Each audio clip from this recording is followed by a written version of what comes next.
I'm joined now by an ambassador of a pioneering group of young people, One Young World, dedicated to creating positive change. Chiara Palieri is an advocate of women in leadership as well as youth activism, hoping that we'll be joined by a chap out of Portugal tonight as well. But Chiara, let's just start. When you read the OECD's report today, which says the European crisis is liable to knock the world economy back, do you, like me, think, I've heard this all before and I've been listening to this for 3 years? How do you think officials have coped with this current European economic crisis? Firstly, thank you very much for having me on the show. And I have to say that I'm proudly representing One Young World today with Joao. What I want to get straight first is that this economic crisis is majorly about money, but it's even more about taking out dignity from people. And I speak on the behalf of young people from Italy.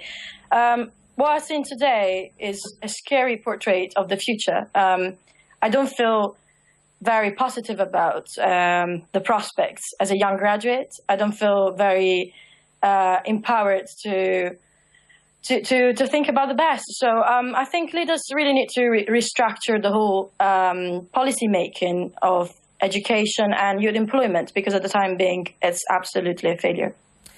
Fascinating to listen to what you're saying.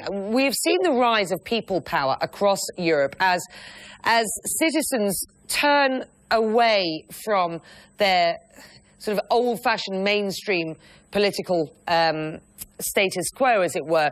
Do you, like many other people across Europe, believe that it's time for change? It's time for a different narrative? And if so, what would your narrative be?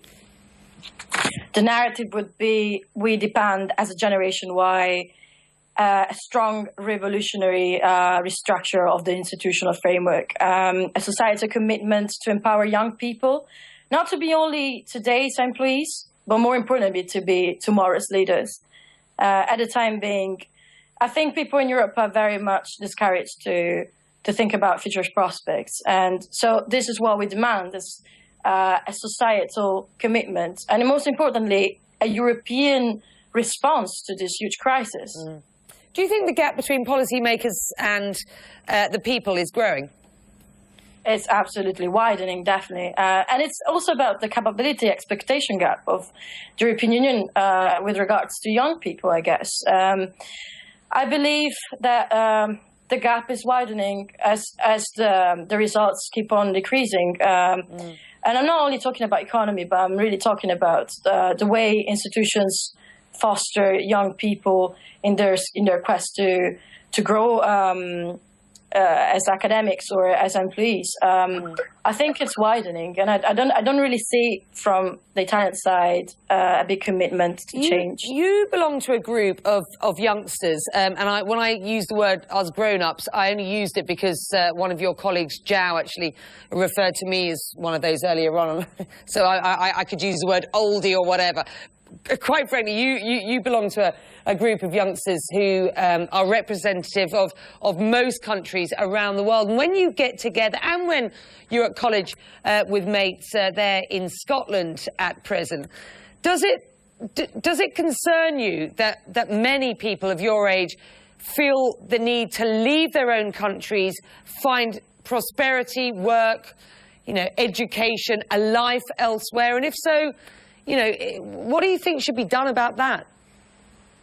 I guess at the time being, I'm the result of immigrants. I'm Italian, but I'm currently based in the UK. And I guess this desire to migrate to find better opportunities is somehow an egoistic choice, but at the same time, it's a good way to empower the country once we will be back. To restructure the whole framework. I think it's important to create this concept of transnational leadership, which is what One Young World does, and it's working together, coming from different backgrounds, and trying to create new synergies for the future. Fascinating. Chiara, I'm going to leave it there. We thank you very much indeed for joining us. The view of one youngster this evening on what is, let's just call it a mess, shall we, across Europe.